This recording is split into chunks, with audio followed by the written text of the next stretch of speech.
Boa tarde. Boa tarde.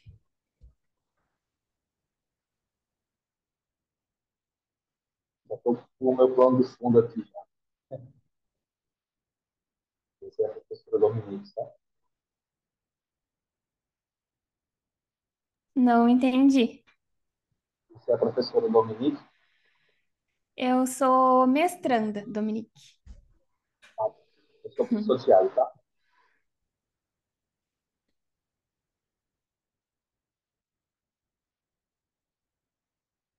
Falta o nosso colega. Dominique, você que será a nossa assessora, não é isso? Oi? Você será a assessora de. Ou você será a nossa,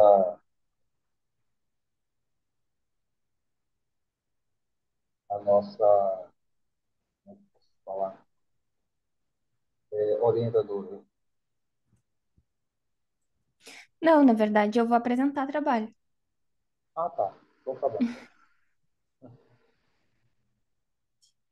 Saulo, boa tarde, Saulo. Boa tarde, eu estava só esperando vocês acabarem aí. Eu já estou entrando em contato com a professora. É,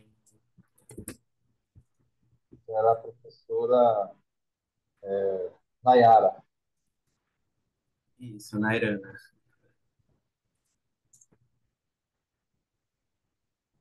Nairana, isso mesmo. Professora Nairana, tudo certo por aí?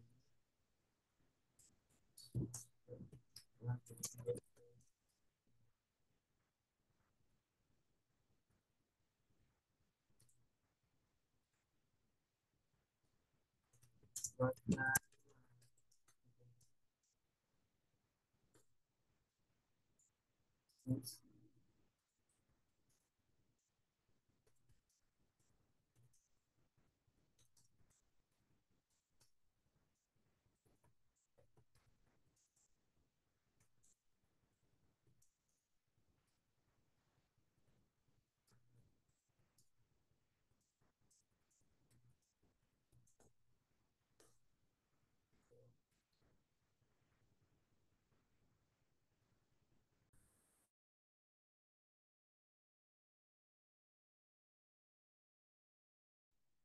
Só uma dúvida, Saulo. Você que está como assessor hoje, eu estou como seu suplente. Amanhã eu serei assessor titular.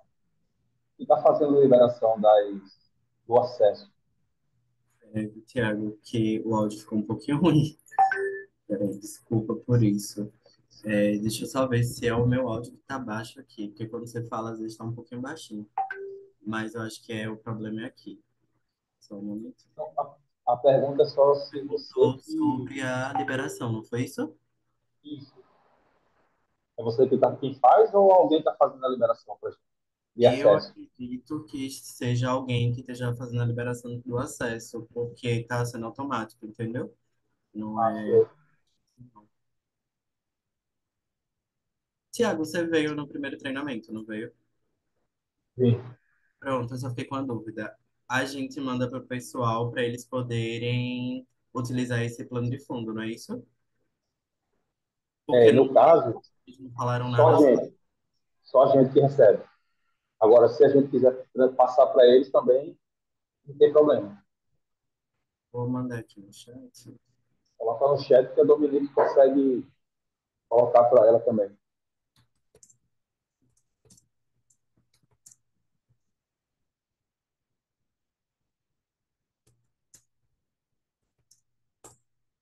Porque no meu eles não falaram nada sobre. Mas aí.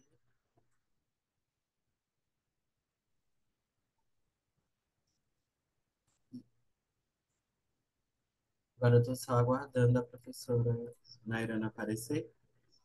Uhum. E eu acredito que ela aparece já. A gente começa.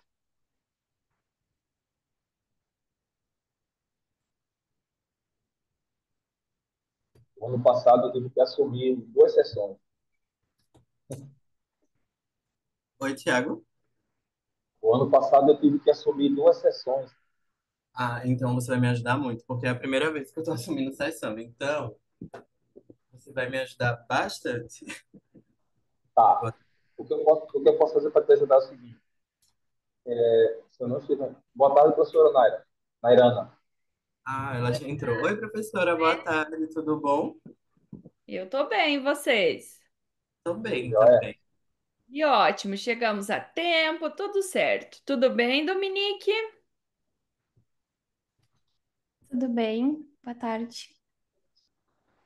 Que bom. Tiago e o Saulo, joia, joia. Aí o que acontece, Sal? O que, é que a gente pode fazer? A gente pode já, professora Nairana, nós estamos conversando aqui, eu e Saulo, a questão do tempo, né? Que cada um terá. Eu posso, para ajudar, Saulo, assim, eu posso cronometrar aqui para você, se você quiser, se você quiser também pode fazer.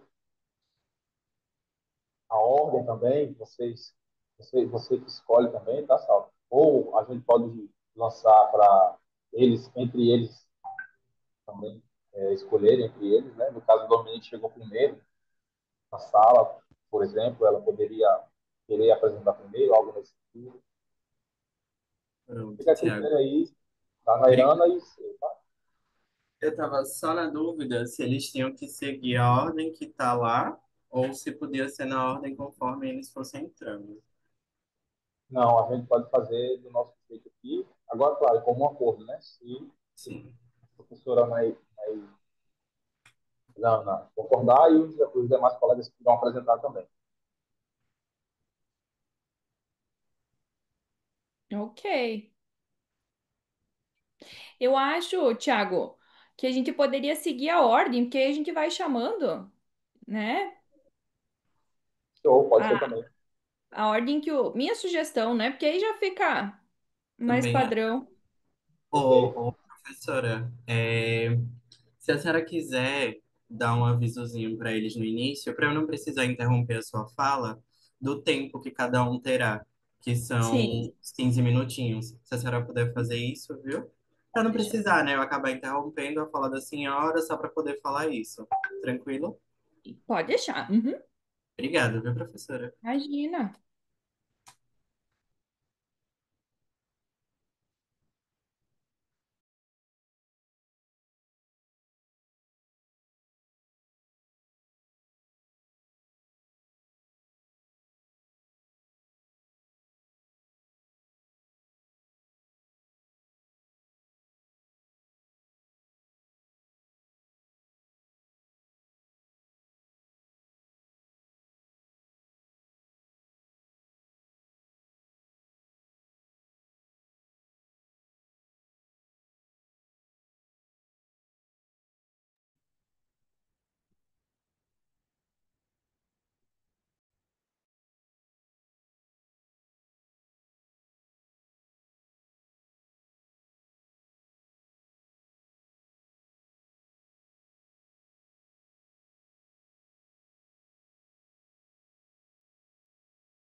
Boa tarde.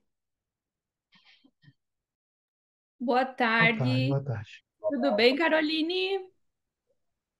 Tudo bem? Vocês me ouvem bem?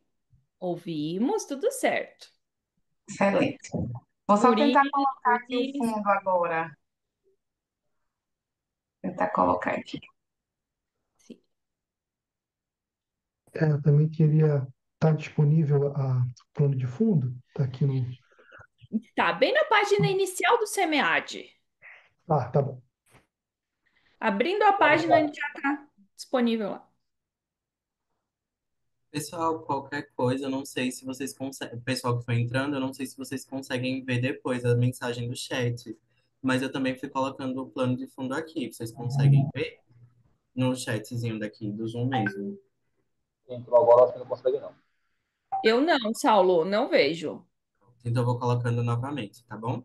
Para vocês não Isso, legal. clicarem lá.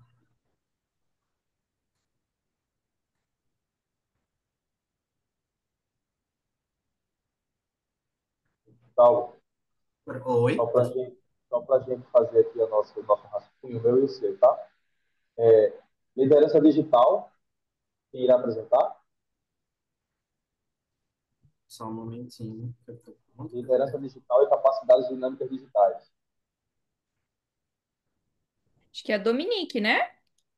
também, acho que é. Ok, Deixa eu só confirmar. Liderança Sim, sou eu. digital é a Dominique. certo? O modelo de prontidão é o Guilherme e o Murilo. Ok, E, Colonialismo será a Carolina, a Adriane e a Natália. show. E a arquitetura de sistema é o Luiz Gustavo, Fábio Luiz e João de Paula. Isso, estamos aqui. Muito boa tarde para todos. Acabei Ah, chegando agora, estou arrumando as coisas. Saulo, uma dúvida: esses wallpapers, pode escolher qualquer um para deixar de background? pode. Ok, obrigado.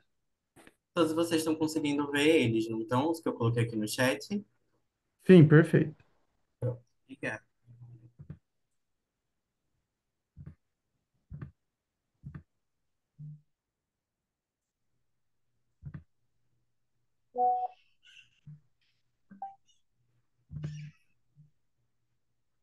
Tiago, só para questão de segurança, cronômetros dois, né? Tanto eu quanto você. Obrigado. Aí qualquer coisa, Saulo, só a gente levantar aqui a mãozinha aqui, que o pessoal que está faltando uns 5 minutinhos, 3 minutinhos mais ou menos, para levantar a mãozinha e o pessoal já fica esperto. Tá, pessoal?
colegas, o plano de fundo está em espelho, né? Está invertido. Como é que faz para colocar na ordem? O Thiago está certinho, né? Do Thiago, do Saulo. Eu estava vendo isso. Tem a opção de inverter? É, Mas tá pois é. certinho de vocês aí. Tá certinho, Sim. Murilo. É divertido. É o seu, prof, que está invertido. É porque é o seguinte, quando você for clicar lá no início, no mais, para colocar o fundo, embaixo tem Certo. um link, um quadrado, que você tem que tirar ali para ele inverter e Tá. ficar normal. O Vou meu tá tentar. invertido? Ah, tem mesmo, ó. Espelhar minha prévia do vídeo. Agora arrumou, acho. Deixa eu Isso. ver aqui. O meu tá invertido também, eu acho, né, gente? É só fazer isso na hora que for colocar lá o inverter prega, alguma coisa assim, tem um quadradinho lá, só que explicar lá e vai ficar. Como que é, Thiago? O que que tem que clicar? Quando você, por exemplo, vamos lá, deixa eu ver se eu consigo ajudar aqui. Eu Clica na selecionei sequência. aqui. Isso. Aí tem aqui, ó. Ajustar fundos e efeitos, escolher. filtro do vídeo, um exemplo. Aí você vem aqui e você consegue escolher um outro plano, né? Como se fosse uma outra imagem. Agora ficou legal, agora melhor, agora deu certo. Deu. O meu? Voltou. Que estranho, ele Você parece vê? para mim que ele tá virado. Para mim agora está aparecendo normal. Todos estão ok.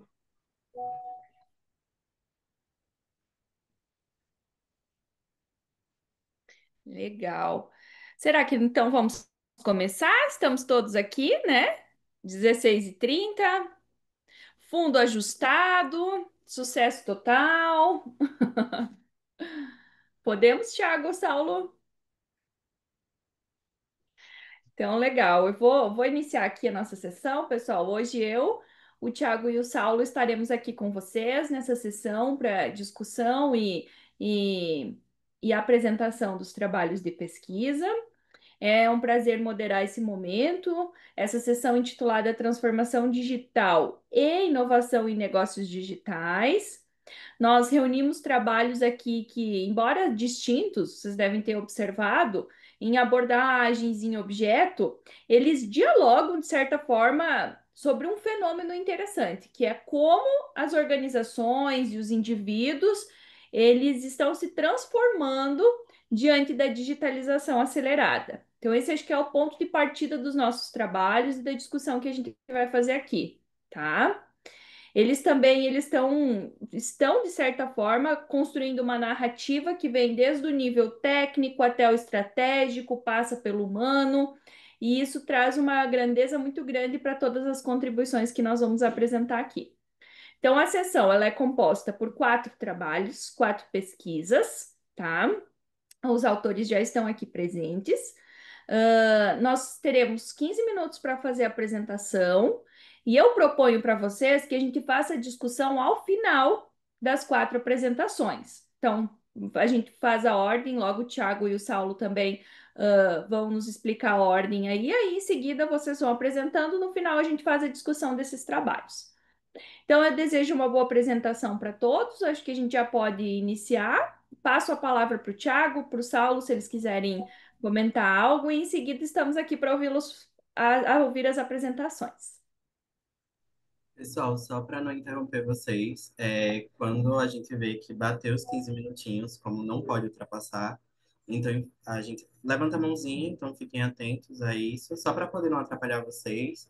É, é a questão de regra, a questão dos 15 minutinhos. Super concordo com a professora Nairana da gente fazer o debate no final.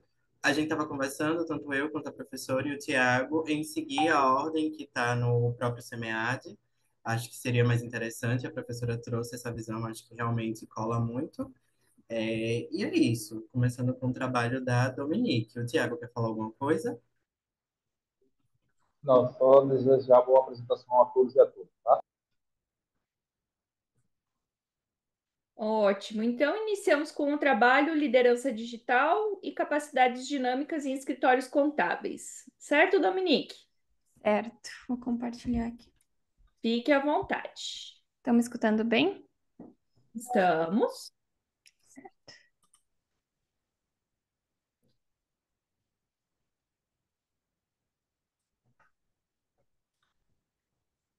Bom, boa tarde. Meu nome é Dominique. Eu sou mestranda do PPG Conte da Universidade Federal do Rio Grande do Sul e a outra autora desse artigo que eu vou apresentar hoje é a professora Fernanda Momo, que é minha orientadora. Bom, o artigo que eu vou apresentar para vocês hoje é Liderança Digital e Capacidades Dinâmicas Digitais, uma estrutura conceitual para transformação digital em escritórios contábeis.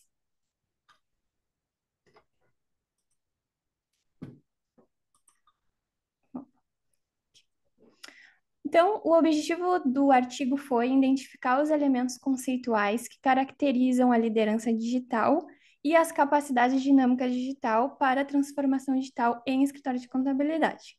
Então, como justificativa, de fazer essa investigação foi pela necessidade de ampliar o entendimento sobre os elementos conceituais e as práticas relacionadas ao líder digital, considerando que ainda há um conhecimento incipiente sobre o papel desse líder e quem é esse líder e qual é as características desse líder, principalmente trazendo esse líder como um catalisador na construção das capacidades dinâmicas digitais voltadas aí para a transformação digital em escritórios de contabilidade.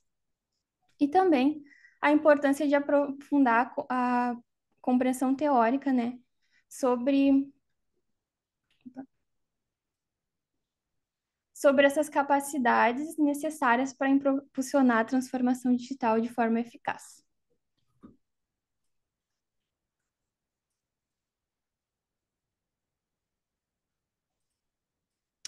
Bom, a metodologia utilizada, então, a pesquisa é uma pesquisa qualitativa, descritiva, foi feita uma revisão sistemática da literatura nos dois bancos de dados, foi na Web of Science e na Scopus.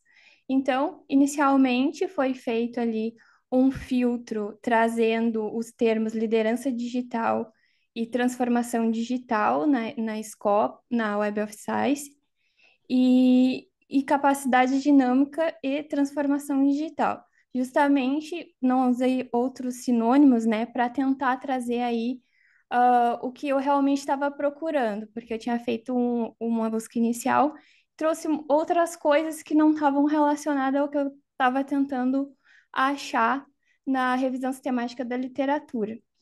Então, o filtro que eu utilizei foi somente artigos, aí resultando, então, na primeira busca ali, nos primeiros conjuntos de termos 16 e no segundo conjunto de termos 40 artigos. Depois também foi feito outra busca, onde também foram filtrados somente artigos, foi utilizado pelo tópico, né, e liderança digital e contabilidade, resultando somente em 2 artigos, que dá para perceber aí uma limitação em artigos que trazem aí essa relação da contabilidade com o líder digital. Depois foi feito outra busca já na Scopus, foi limitado ao título, devido trazer, como eu tinha comentado, que eu fiz uma primeira busca e vi que trouxe muitos artigos que não tinham nada a ver com aquilo que a gente queria, que era o objetivo do trabalho, né? Aí também foram limitados a artigos somente e a área de negócios, gestão e contabilidade. E aí resultaram ali no primeiro conjunto de termos, de liderança digital e transformação digital, 27 artigos, e na segunda busca de conjunto de termos, que é a capacidade dinâmica e transformação digital, 49 artigos. E a última busca, então, foi liderança digital e contabilidade também, sendo limitado ao tópico, que foi 3 artigos que resultaram. Depois foi feita a exclusão de 33 artigos duplicados por serem resultados de 2 bases de dados e 3 artigos por não ter acesso completo para leitura e depois para análise de conteúdo, para fazer análise de conteúdo, chegando aí num total de 52 artigos para leitura completa.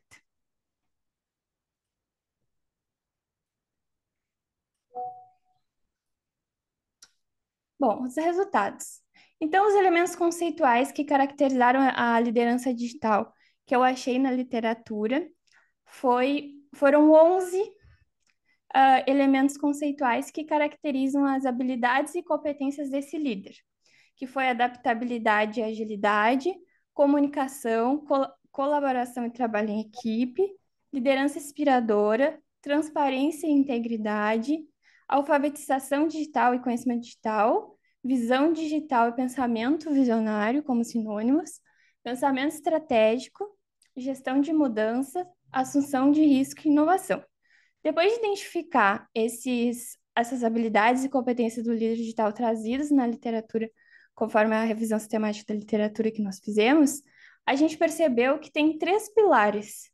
E a gente dividiu esses pilares. O que a gente dividiu essas habilidades e competências? Em soft skills, habilidades técnicas e competências estratégicas. Isso tudo tendo aí, como mostra a figura, as habilidades e competências do líder digital como um conjunto desses 3 pilares. Então, quanto a os elementos conceituais das capacidades dinâmicas digitais, foram identificados três dimensões. A primeira dimensão, então, que compõe as capacidades dinâmicas digital, é a detecção digital. E aqui eu trago uma figura que mostra a detecção digital e as suas subcapacidades, tá? Então, a detecção digital ela é composta pela exploração digital, pelo planejamento de cenários digitais e a criação da mentalidade digital. Cada uma delas traz, então, elementos que caracterizam o que é a exploração digital, que é aquele momento onde tu faz todo o monitoramento das tendências tecnológicas do mercado, a triagem dos concorrentes digitais e a detecção de tendências centradas no cliente, através, por exemplo, de um feedback do cliente de um serviço ou de um software que tu implementou. Qual é a necessidade? Qual é a dor do teu cliente? Já no planejamento de cenários digitais, é o momento onde tu faz a análise dos sinais identificados, que foram na etapa anterior da exploração digital, aquilo que tu achou, tu vai fazer a análise e aí, então, tu vai fazer a interpretação de cenários futuros. O que que tu vai fazer a partir disso com essas informações que tu achou de forma estratégica? Depois, tu vai fazer a formulação de estratégias digitais voltadas para isso, que foi identificado no ambiente. Depois, na última etapa, seria a criação da mentalidade digital, onde tu vai trabalhar o estabelecimento de uma visão digital de longo prazo, tu vai passar para a tua equipe, né? Como é que tu vai, o que que tu quer implementar durante meses ou anos, quais são as tuas estratégias, trazer o estímulo a uma mentalidade empreendedora, começar a mudar a mentalidade para que tenha aquela aceitação necessária para te conseguir desenvolver esses processos, implementar essas tecnologias e a promoção de uma mentalidade digital, onde tu vai começar a trabalhar várias capacidades e incentivos para que a equipe aí, pode ser através de treinamentos, que a equipe comece a mudar a sua mentalidade para nesse sentido, né? Depois, a segunda dimensão que compõe as capacidades dinâmicas digital é a apreensão digital. Ela é composta, então, pela etapa de prototipagem rápida, balanceamento de portfólios digitais e agilidade estratégica. A prototipagem rápida, então, é a etapa de criação de... É a etapa que tu faz, tu testa com uma parcela pequena de clientes, um produto ou um serviço que tu quer oferecer para te evitar implementar algo que tem um custo elevado e não sirva para aqueles teus clientes. Então, tu vai implementar com uma parcela pequena, receber o feedback e ver se aquilo realmente é viável para o teu negócio. Depois, também tem o uso de metodologia ARIS, que também é essa parte de coletar aí o feedback dos clientes referentes aos serviços que tu está oferecendo. E também tem a parte de usar laboratórios de inovação digital, que isso já é uma parte um pouco mais elevada, que talvez não seja muito a realidade dos escritórios de contabilidade, mas que pode vir aí a ser, que é um ponto muito importante que traz essa subcapacidade.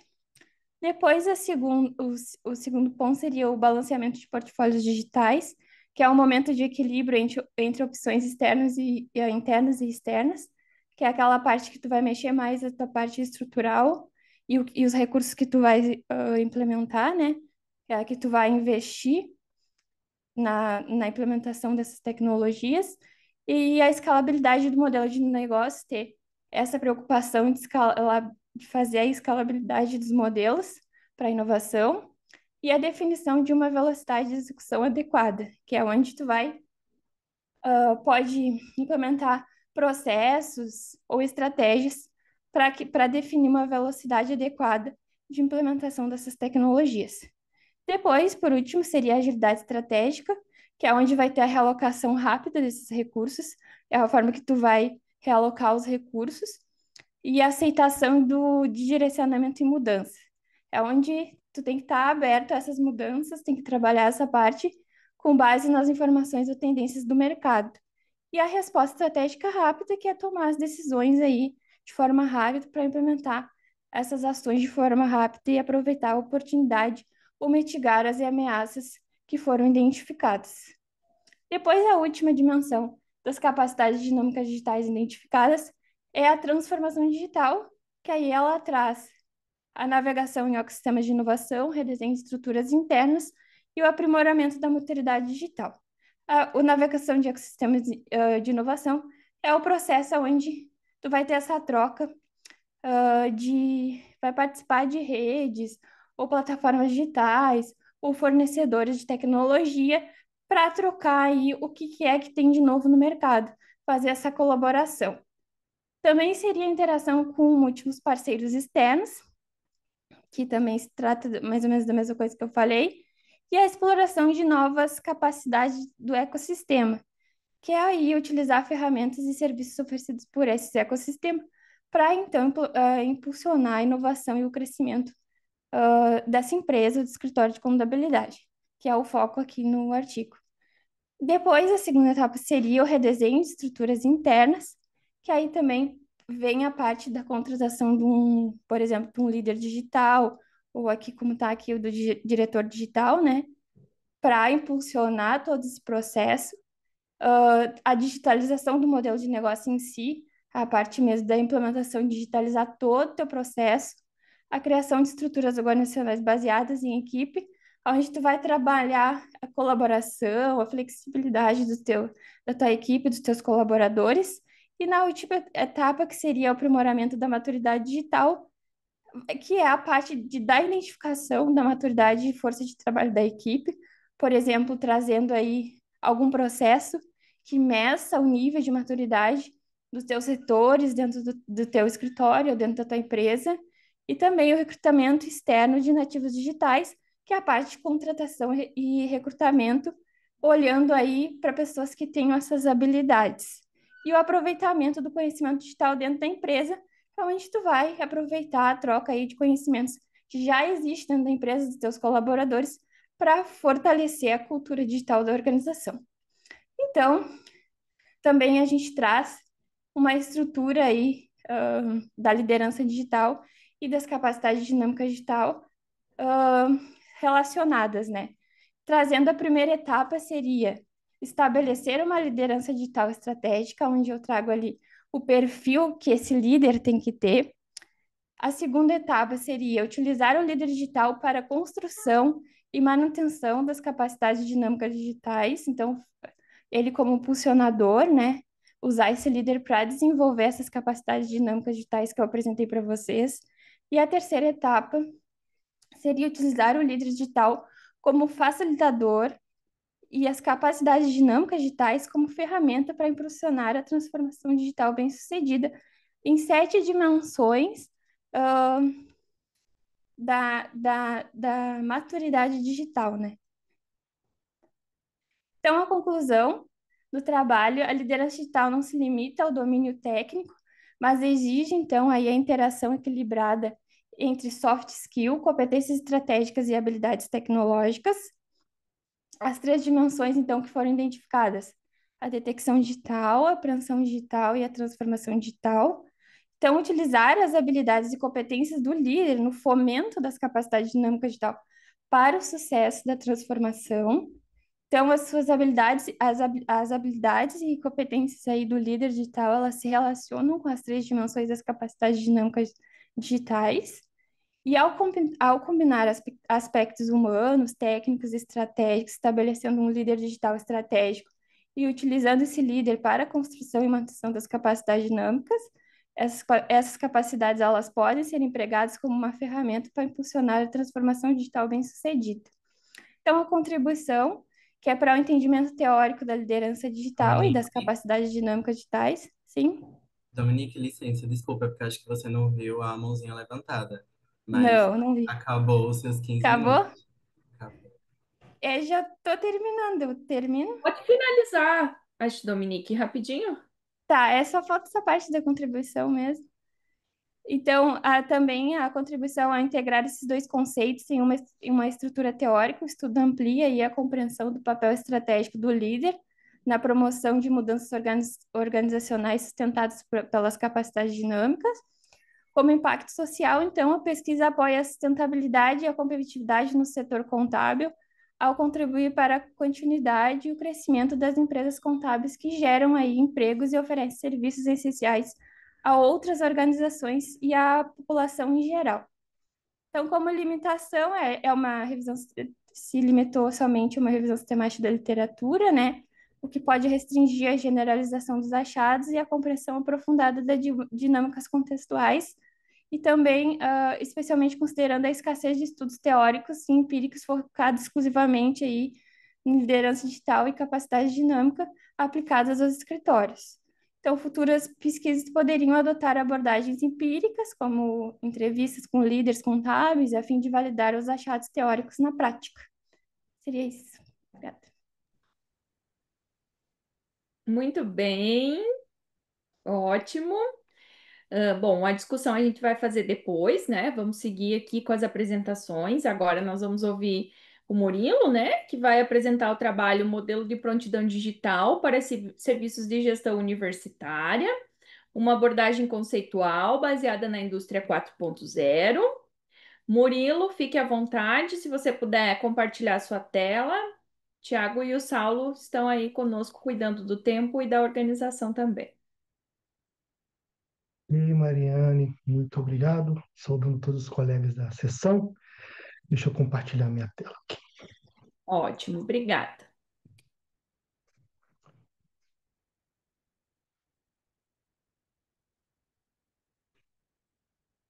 Conseguem ver? Tudo certo. Uhum, tá ok. Então vamos lá. Eu vou apoiar então a sessão, vou ser um pouco mais sucinto para equilibrar o tempo também. Esse trabalho é um trabalho do Guilherme.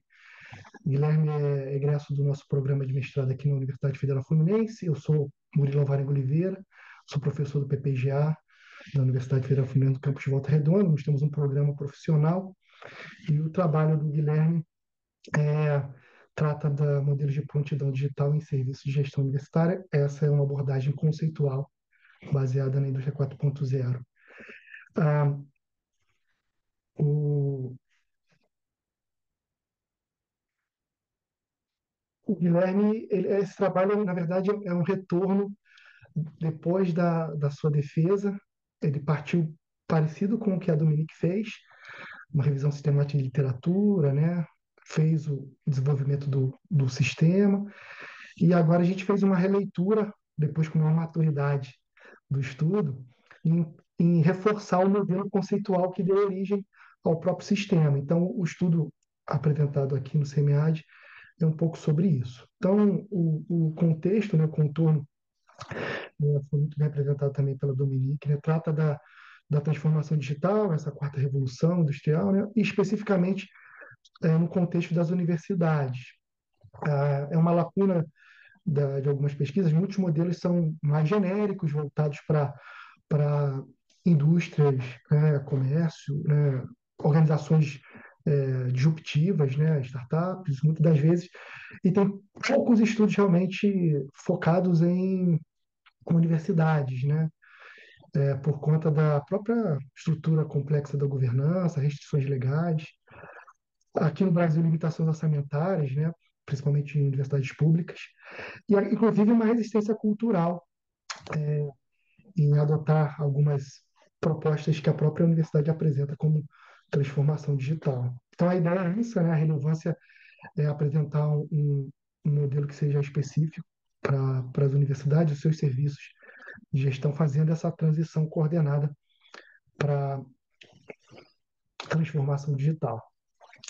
Então, a questão de pesquisa desse estudo em específico é como desenvolver esse modelo conceitual, e o tema, né, especificamente, é prontidão digital e não maturidade digital. A gente vai falar um pouquinho sobre isso. Então, eu proponho discutir, né, conceitualmente esse modelo, que é adaptado às especificidades de instituições de ensino superior. O tripé conceitual, né, que fundamenta esse estudo, em grandes categorias, é a transformação digital, inegável essa premissa, né, para as organizações se adaptarem. Existem questões de processo, modelos de negócio e cultura organizacional. O Guilherme é um profissional de sistemas, né, e o foco tecnológico é muito premente no modelo mental. Os textos que a gente encontrou muitas vezes de periódicos de sistemas, de engenharia da computação, então a tecnologia está muito voltada. Quando a gente vai tratando das questões associadas à organização, emergem então temas associados à cultura, processos, né? Bom, é desnecessário adiantar sobre a indústria 4.0, esse fenômeno, a quarta revolução industrial aí que nos imprime várias mudanças, né? Não só nas organizações, mas também nos nossos hábitos. E aí sim tratar de um assunto mais específico, que é a universidade 4.0. Eu, particularmente, não sou muito simpático ao assunto, mas é o que a literatura indica, né? Vamos lá. Então, aqui tem um pouquinho da discussão que tratou o Guilherme depois de ter feito o seu processo de bibliometria, revisão sistemática de literatura, desenvolveu, aplicou na sua instituição. Ele é analista de sistemas da Universidade Federal do Mato Grosso e aplicou para 81 técnicos administrativos e gestores de tecnologia da universidade. E a gente chegou a essa conclusão de que a nossa proposta não estava tratando de maturidade, mas sim de prontidão digital, que vai ao encontro dessa discussão sobre capabilities model, né, que é capacidades para alcançar maturidade digital. Só que a gente antecede, porque o sistema é um sistema de diagnóstico. A pergunta que é feita nesse diagnóstico é se o colaborador, o gestor da tecnologia, ele enxerga o que antecede a capacidade, que a gente chama então de prontidão. Esses são modelos de referência, praticamente todos tratam, todos tratam de capacidades e maturidade de forma indistinta, e a gente também tentou fazer uma certa harmonização desses conceitos. Então, como convergência, né, existe realmente essas múltiplas dimensões, a relação entre aspectos tecnológicos, organizacionais e culturais, mas existem uma certa distinção para a pegada mais tecnológica, muito voltada para indicadores, e quando a gente trata de implementação, né, sobre a questão da cultura, das estratégias, dos processos e da política de transformação digital. Então, o que envolve na nossa discussão é exatamente um modelo progressivo de prontidão e um conjunto de prontidões, por exemplo, a partir da ideia de capacidades dinâmicas do TICE, que ele vai acumulando essas prontidões, se transforma em capacidades, competências, e depois a gente consegue identificar níveis de maturidade, né? Bom, a proposta de construção teórica, o estudo é uma proposição teórica, ele é uma releitura, né? É uma contribuição, talvez, usando um guia muito interessante dos autores, né, de Teacher e Fisher, que está no Academy of Management Review de 2022, um tutorial que está disponível, que trata um guia para a construção de trabalhos teóricos, conceptual papers, ou então aqueles que dão base para um artigo empírico, para fazer uma leitura mais aprofundada, depois que você tem uma certa maturidade, você passa por todo esse processo de construção de uma pesquisa. Ele também casa, foi o que nós usamos, né, mas para esse estudo específico, exatamente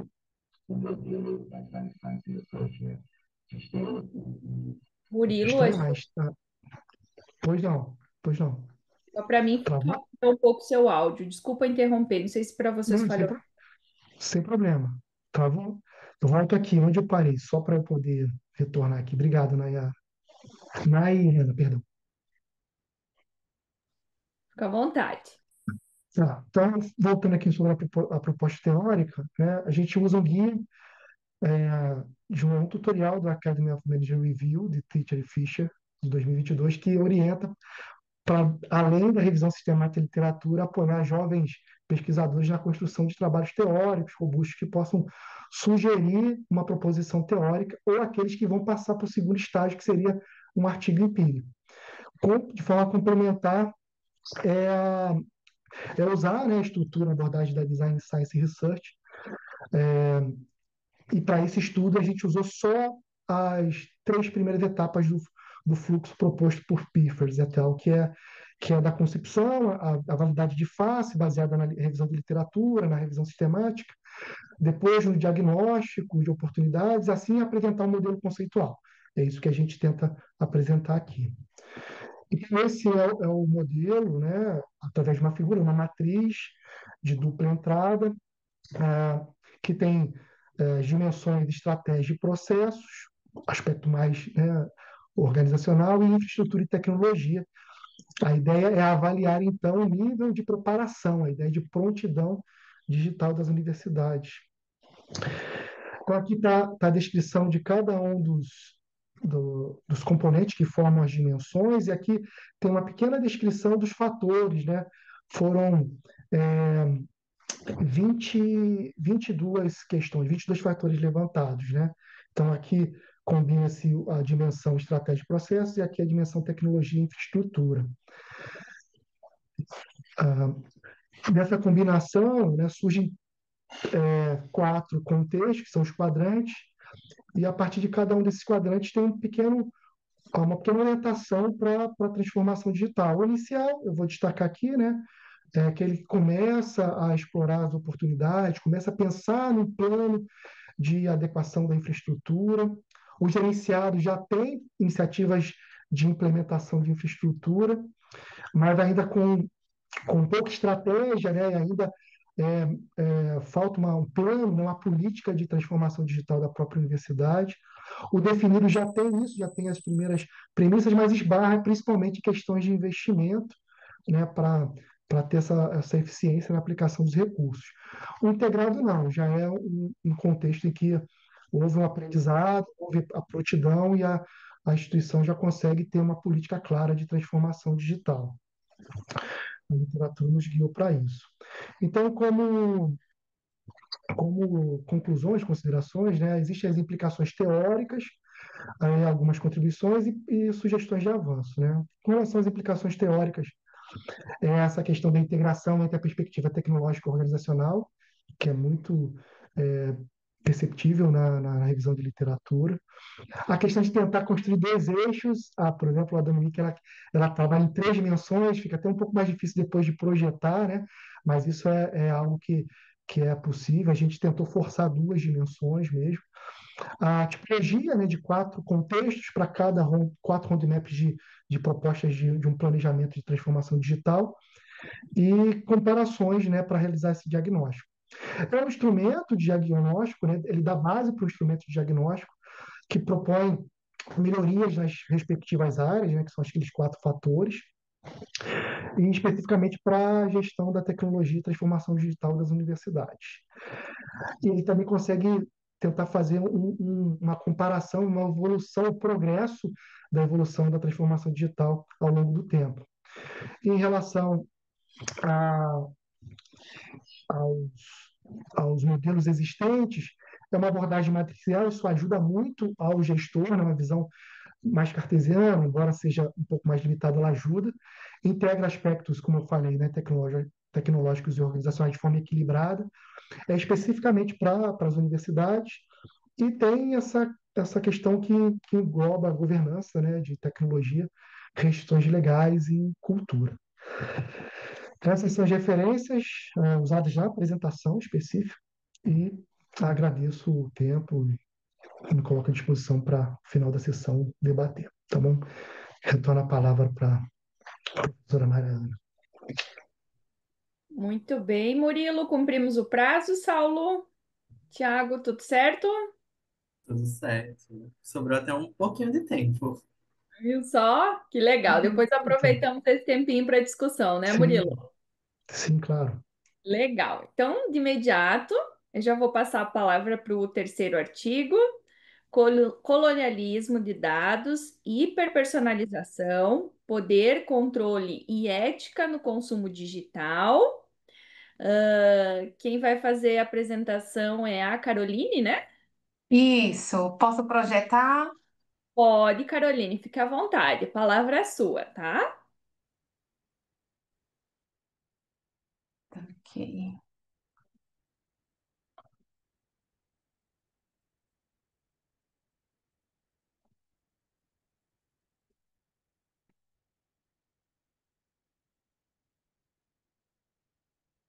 Oi?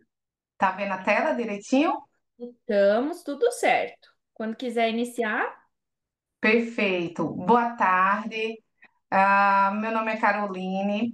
Eu vou falar sobre o artigo, na verdade, é um ensaio teórico, junto com a professora Adriane e a professora Natália. Nós estamos discutindo sobre colonialismo de dados e hiperpersonalização. E aí o foco do ensaio é uma reflexão sobre o poder, o controle e a ética no consumo digital. Tem que passar aqui na tela. Tá, então eu vou fazer uma introdução rápida sobre o cenário digital, sobre a rápida adoção da coleta de grandes volumes de dados no ambiente corporativo. E isso tem conseguido níveis inéditos de personalização e automação de produtos. Então, tanto de serviços, como de experiência, como de produtos.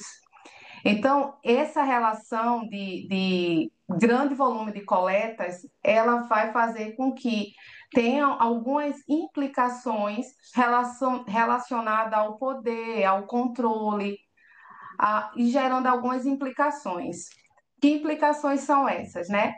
Do modelo do formato aqui, do ponto de vista ético, tem a implicação da privacidade de dados e da transparência e responsabilidade algorítmica. Em relação ao viés econômico e político, essa grande coleta de dados, ela faz com que grandes empresas tenham o controle da experiência digital e pode gerar a manipulação do comportamento do consumidor. Da parte, do ponto de vista social, pode levar, essa grande coleta de dados, ela pode levar a decisões injustas e pode agravar desigualdades sociais. Pronto, foi em cima desse cenário que começou uma busca em relação a entender duas formas de, de reflexão que estavam sendo debatidas no mundo acadêmico. Então, a ideia do ensaio teórico é propor uma reflexão crítica sobre a relação entre colonialismo de dados, que aí eu vou trazer o conceito, e hiperpersonalização. A ênfase é na implicação para a autonomia individual e para a privacidade no consumo digital. Por fim, a gente está usando uma lente pós-estruturalista para analisar através das contribuições, especialmente do Foucault, para que a gente entenda como é que esse poder se exerce de maneira difusa entre os ecossistemas digitais. Pronto, aí dito isso, dessa primeira reflexão do ensaio teórico, eu vou trazer o conceito que originou isso. Isso originou através de um debate onde a gente conversava sobre o controle e o uso massivo de dados. E esse debate, hoje, ele se concentra em duas perspectivas teóricas. Um grupo de pesquisadores conversam sobre se seriam os consumidores, independente das influências digitais, e, consequentemente, responsável pela gestão de sua privacidade e escolhas. Então, será que esses consumidores, eles são independentes de influências digitais, mesmo que grandes empresas tenham controle desses dados?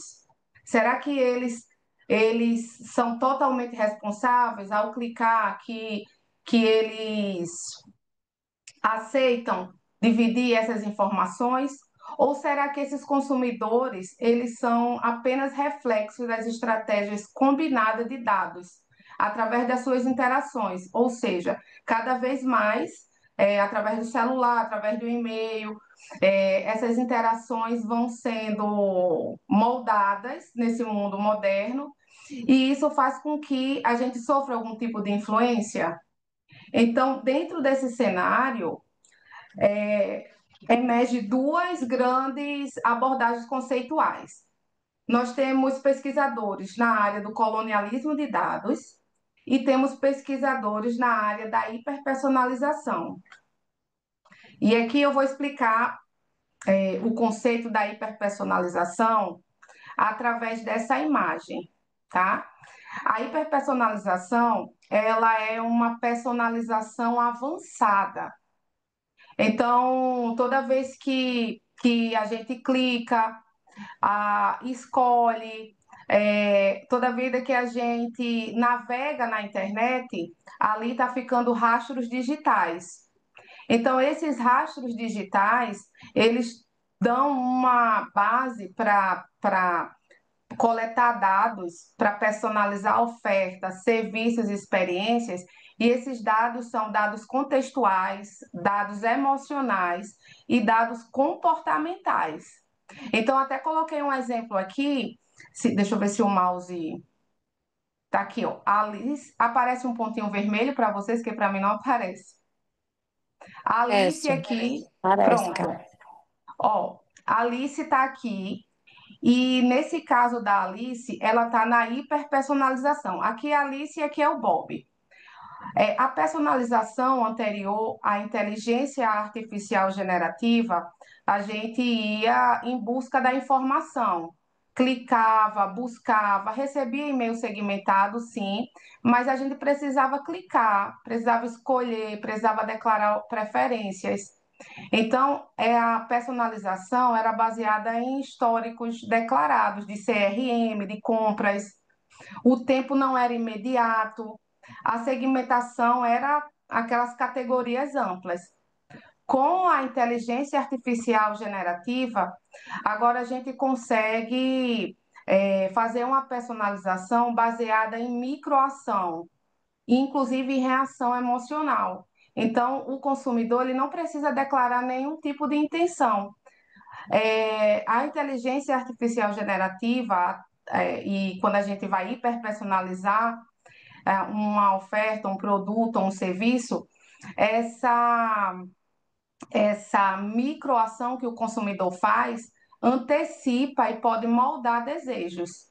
Então, o que é a hiperpersonalização? É o uso da inteligência artificial para aperfeiçoar os produtos, experiências e os serviços. E a hiperpersonalização, ela é baseada em dados emocionais, então, como a gente consegue usar o celular quando está triste ou feliz, todas essas reações são capturadas, locais, contextuais, através de.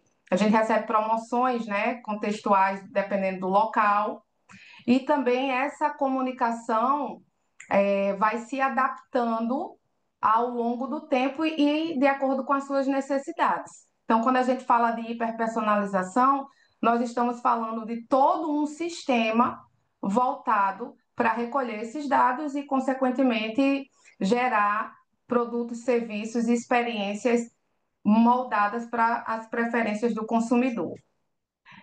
Pronto. De um lado, alguns pesquisadores declaram que isso gera maior engajamento, vai gerar um maior lucro, vai gerar produtos e experiências melhores para os consumidores. Só que tem um outro grupo de pesquisadores que estão do outro lado falando sobre colonialismo de dados. E isso foi criado a partir da crítica de Zuboff, através do capitalismo de vigilância.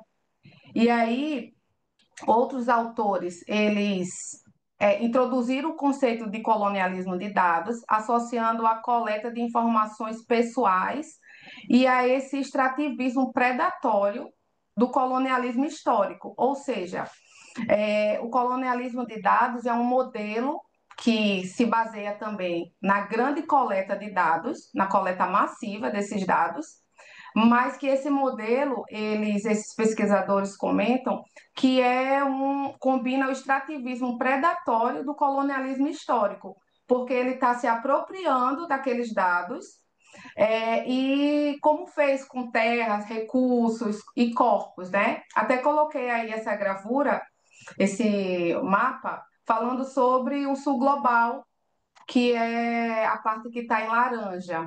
Pronto, então o ensaio teórico se desenha nisso, tá? Duas vertentes, um lado da hiperpersonalização e o outro lado do colonialismo de dados.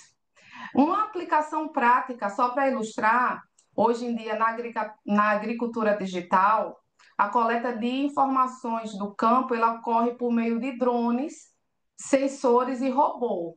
Então, isso foi um artigo bem interessante que a gente encontrou. Então, esses drones, esses sensores e os robôs, eles vão processar por meio da inteligência artificial, do Big Data, da inteligência das coisas, e vão gerar predições e otimizar essa produção, o que é bom, dá uma agricultura de precisão. Porém, atualmente, grandes corporações de tecnologia, principalmente os Estados Unidos, é que tem essa infraestrutura para armazenar e processar esses dados. E aí é que cria essa dependência de países periféricos. Então, os países periféricos, ali do sul global, eles ficam dependentes dessa infraestrutura. Então, só um exemplo do benefício da hiperpersonalização para uma agricultura de precisão, mas também da parte que o colonialismo de dados fala. Seguindo, como eu já deixei aqui claro, essa relação ela é paradoxal, porque a interseção do colonialismo de dados e da hiperpersonalização se manifesta nessa coleta massiva, ou seja, uma coleta massiva e contínua de informações. Então, a cada clique, os dados são coletados. E atualmente esses dados eles são processados em tempo real. Até coloquei essa gravura aí que nós já estamos nesse cenário, né, da hiperpersonalização. Nós, como indivíduos, já estamos profundamente inseridos na lógica da hiperpersonalização. Então, essa coleta massiva, ela tem uma relação paradoxal, porque tem um valor percebido pelos consumidores, que é na hiperpersonalização de serviços, e tem impactos invisíveis relacionados à apropriação de dados. Então, a gente trouxe uma luz para isso. E como é que essa discussão se deu no ensaio teórico, né?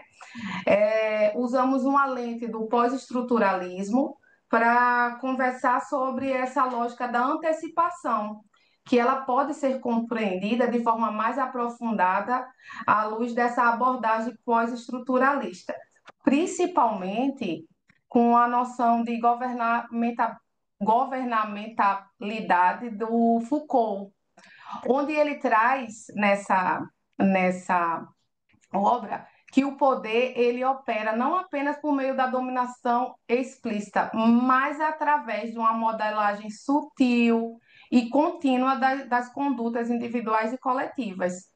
Então, por meio dessa manipulação de pegar informações, criar experiências hiperpersonalizadas, pode ser que haja um controle sutil e de forma eficaz nesses comportamentos dos indivíduos. Então, o artigo ele trabalha nessa vertente, explorando isso. E qual é a conclusão e a contribuição do artigo?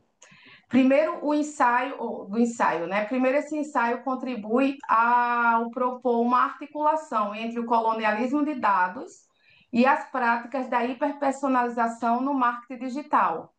Então, ter esses dois olhares, colocar esses dois grupos de pesquisadores para conversarem, né? Outro ponto é a adoção de uma lente crítica para que a gente possa desnaturalizar o uso de dados e expor essas dinâmicas de poder.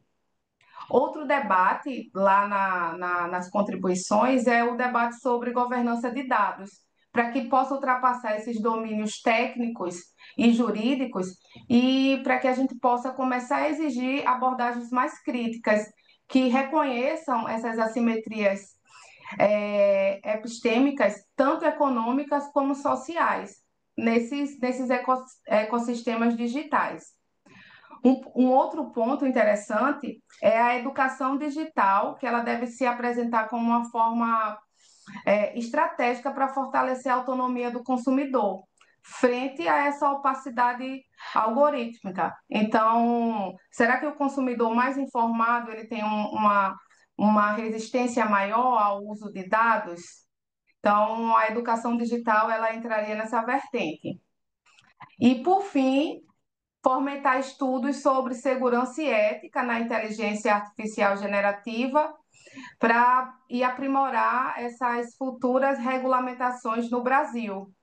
Então, o artigo, na parte de discussão e contribuição, ele termina trazendo luz para essas discussões. Como é um artigo, já estou finalizando, eu já vi a mãozinha aí. Como é um artigo, ele não explorou, como é um ensaio teórico, ele não explorou empiricamente as percepções dos consumidores em relação à hiperpersonalização. Então, há essa limitação de compreender como esses sujeitos eles vivenciam, negociam e resistem a essas dinâmicas algorítmicas. Eu coloquei na apresentação também as principais referências biográficas, não dá para colocar todas. Agradecer a atenção e o ensaio teórico, ele foca nessas duas dimensões. Muito bem, Caroline. Muito obrigada, Caroline e Adriane, né? Acho que a Adriane está aqui conosco também. Então, Sim, parabéns pela pesquisa e pela apresentação. De imediato, então, eu vou passar a palavra para o próximo artigo, para o próximo autor do artigo chamado Arquiteturas e Sistemas Multiagentes, Desafios, Aplicações e Tendências na Transformação Digital. Em seguida, nós iniciamos a discussão dos trabalhos para poder conversar um pouquinho sobre eles. É o Luiz que vai apresentar, né? Perfeito. Estão me ouvindo bem? Estamos. Tudo Muito certo. A bem. apresentação tá ok também. Legal. Show. Pessoal, muito boa tarde. É um prazer estar aqui com todo mundo. Agradeço toda a administração que está fazendo parte deste evento. O trabalho é composto por mim, sou Luiz Trufilho, mais conhecido como Trufilho, sou mestrando no programa de pós-graduação da Unifesp, junto com o Fábio Magalhães e o João Neto. O que que a gente diz quando a gente fala de sistema multiagentes, né? A gente até fica meio complicado, né? Multiagentes, o que que seria um agente, o que que seria um sistema? Tudo parte, como o outro grupo acabou de falar, sobre a inteligência artificial. Agentes inteligentes, ele é um campo de estudo da inteligência artificial, um pouco mais voltado para ações que a inteligência artificial pode estar tomando dentro do nosso ambiente. De que forma? Enquanto a inteligência artificial está voltada muito mais para ter percepções humanas, terem características humanas ali dentro, os agentes já são um plus dessa inteligência artificial, uma vez que eles podem atuar dentro do universo, dentro do nosso ambiente do mundo real. Então, esta pesquisa foi muito voltada para entender qual que é o estado da arte dele e como que as empresas, organizações estão fazendo essas implementações. Lógico que sempre que a gente fala do contexto brasileiro, parece que a tecnologia demora um pouco para vir para cá. Mas entender de uma forma ampla de como está acontecendo no mundo é uma forma super bacana. Então, a gente tentou basicamente responder algumas perguntas, dentro delas entender as arquiteturas, quando fala de arquitetura, como que está sendo realizado essa construção desse sistema multi-agente, seria de vários agentes ao mesmo tempo, tanto a parte de aplicações, desafios e onde que a gente pode se direcionar. Quando a gente volta um pouquinho para a temática, é justamente essa inovação. Como que a gente está inovando nos negócios através de sistemas multiagentes?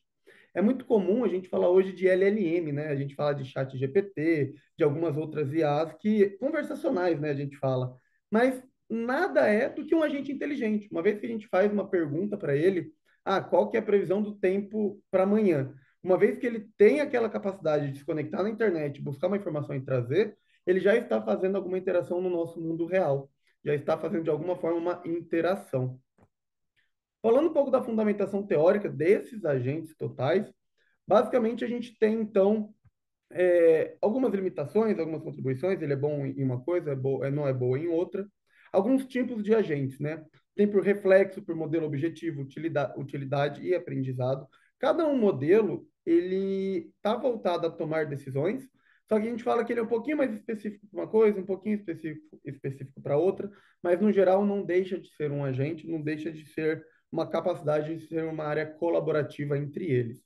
Algumas vantagens que a gente tem é o aprendizado rápido. Enquanto o LLM a gente está preocupado com o modelo de linguagem, o artigo também vai trazer o LTSM, que é muito mais uma inteligência artificial voltada para memória de longo prazo. A gente sabe que quando a gente fala de inteligência artificial, de agentes ou de qualquer outro programa, o contexto é muito importante. A gente vai interagindo, parece que ele vai se perdendo. Então, esse artigo busca um panorama um pouco entre eles, entre o LTFM e as LLM. Contudo, né, a gente tem ali alguns desafios, limitações, algumas outras coisas que é inerente à solução. Eu gosto de usar esse termo. Ele é muito rápido, ele processa muita informação, só que uma vez que ele é muito rápido e processa muita informação, ele gera o quê? Alguma sobrecarga na comunicação. E aí quem está desenvolvendo, quem está aplicando, vê ali alguns gargalos nas suas aplicações. Isso em diversas áreas temáticas. Uma das coisas que eu gosto de trazer muito para a explicação, quando eu estou fazendo alguma argumentação, é trazer imagens e ilustrações. Vou deixar as referências um pouco mais para o final. E tem um quadro que vai resumir, que eu gosto de falar que é uma matriz que resume todo o trabalho em algumas linhas e colunas. O modelo que a gente utilizou de metodologia foi uma revisão sistemática da literatura, como alguns colegas também já apresentaram, muito voltado para fazer esse estado da arte. Além disso, a gente utilizou o Prisma para ter o nosso norteador de como fazer a revisão. Passando um pouquinho para não explicar por inteiro, a gente passou por 3 grandes bases. Então, Scopus, Web of Science e Science Direct. Com as strings de busca, tá? Sendo multi, agente, system e arquitetura. Logicamente em inglês, porque um dos filtros de exclusões seriam artigos publicados na língua inglesa. Do lado esquerdo, a gente consegue ver o número de retornos e do lado direito, o número de retornos por base. Então, dá para ter esse panorama legal de como foi subtraído. Uma coisa muito interessante que eu encontrei fazendo a revisão sistemática da literatura foi artigos duplicados. Então, quando a gente chega ali, arquivos apenas em inglês, deu um resultado de 63, que seria o último filtro de exclusão. Eu realizei um outro passo, que era assim, vamos identificar duplicadas? Quando eu coloquei para identificar duplicadas, ele me retornou 29. Então, você vê que teve artigos indexados em bases diferentes, com o mesmo tema, com o mesmo título, com os mesmos autores. Achei bem bacana esta parte. Ou um ponto de atenção. Aqui eu falo que é o quadro resumo, tá? A gente trouxe algumas proposições. Eu gostei de trazer aqui muito mais do que na introdução, porque ele já responde, já traz alguns autores. Algumas perguntas de pesquisas que eu queria responder. Qual que eram os principais modelos arquiteturais que as pessoas estavam utilizando, os pesquisadores, as corporações estavam utilizando? Algumas aplicações em ambiente crítico. Então, o que seria um ambiente crítico, né? Ambiente como transporte, segurança, saúde, são ambientes públicos voltados mais para a sociedade. Os desafios que a gente estava enfrentando de escalabilidade e interoperabilidade. Então, assim, como que eu escalo e como que eu deixo isso seguro? Tem alguma diversa? Será que eu vou parar totalmente no sistema? Vantagens e limitações em relação a outras abordagens. Então, a inteligência artificial é desde da década de 40, 50, alguns termos, mas entre outras tecnologias do campo de estudo, tem alguma... Por que eu utilizo ela e não aquela? E, logicamente, quais são as contribuições, os desafios futuros, como que os novos pesquisadores, as novas gerações vão enfrentar ou vão resolver esses possíveis problemas. Partindo aqui da pergunta de pesquisa 1, seria basicamente a gente ter sistemas multiagentes com LSTM, que é justamente aquela parte de memória de longo prazo. Ele vai trazer muita parte de containers voltado para a parte de TI, de tecnologia, através de Dockers e containers, justamente para eu ter alguma escalabilidade, que vai responder até mesmo uma outra pergunta. Mas isso consome uma alta capacidade, uma alta eficiência energética. O que seria essa eficiência energética? É computação pesada. Então, performance, grandes data centers, isso a gente está falando, gente, não é de um chat GPT para um usuário comum, a gente está falando isso de grandes corporações. Aplicações de ambiente críticos também, então a gente está falando ali de transporte, saúde, de recuperação de falhas autônomas. O que seria recuperação de falhas autônomas?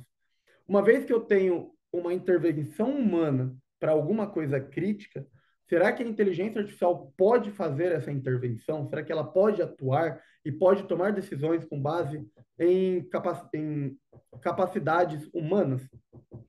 A gente vê que sim, hoje já estão sendo utilizadas. Tem algumas coisas que a gente chama de guardrails. Lógico que dependendo do nível de ação, ele não vai poder ter totalmente uma autonomia.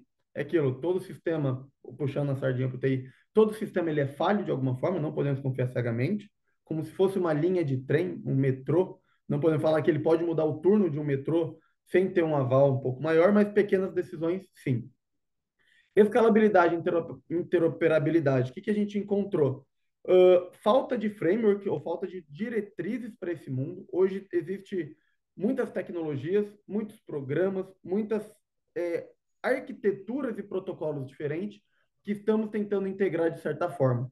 Então, uma vez que a gente fala de interoperabilidade e escalabilidade, a gente vai se esbarrar nessa parte, cada vez lançando novas tecnologias. Isso é inerente ao estado da arte. Conforme a tecnologia vai se evoluindo, a gente vai tendo alguns gargalos ali da própria construção dela.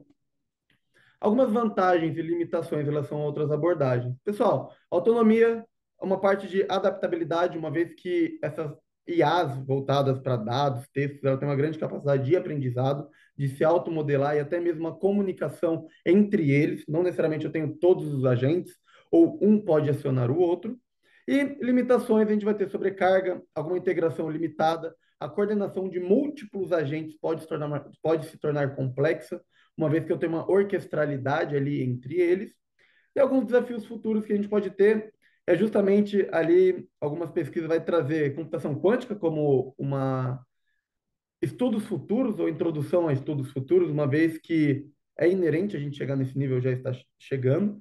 Então, um dos autores traz da seguinte forma: a gente tem que se preparar para uma tecnologia, mesmo que ela esteja ainda caminhando para cá.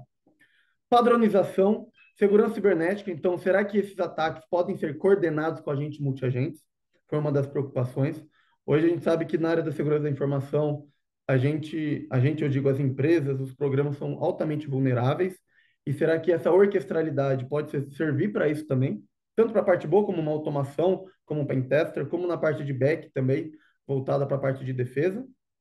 E a gente vai ter agora um pouco de respostas a tempo reais, algumas questões de incidente, ou como acionar seres humanos, por exemplo, numa hora, em algo extremamente crítico, assim, de tomar uma decisão.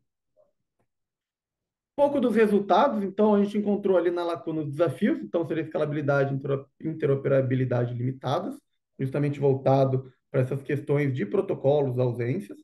Alguns modelos que estão sendo utilizados, o LSTM com LLM, para fazer essas previsões. Aplicações já estão sendo utilizadas, então já tem empresas, já tem programas que estão utilizando isso. Quando a gente fala crítico, eu gosto de falar muito para a parte de sociedade, então voltada para a parte governamental, saúde, segurança, infraestrutura. Alguns desafios a serem superados.